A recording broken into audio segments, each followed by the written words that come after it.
There's an excellent book called Flatland by Abbott that instead of directly describing higher dimensions, it describes what would it be like if creatures lived in only two dimensions. They lived on a plane and they didn't have access.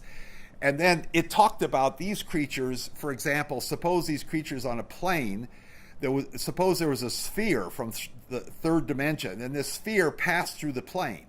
So first the sphere is below the plane, and you don't see it at all on the plane. Then it hits the plane and you see it at just a point on the plane. Then as it goes up a bit, this sphere is expanded to a circle. And then as it goes up more, when half of the sphere has gone through the plane, then the circle has reached its maximum size. And then when the sphere goes higher, the circle shrinks, and finally when the sphere leaves, when it just last touches the plane, you have a point, and then after that the sphere is above the plane and you don't see it at all within two dimensions.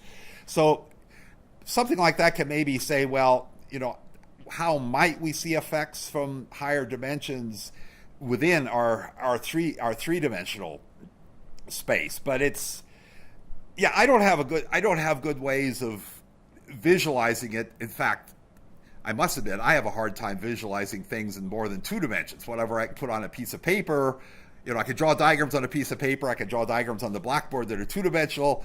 Even trying to draw three-dimensional diagrams is difficult for me.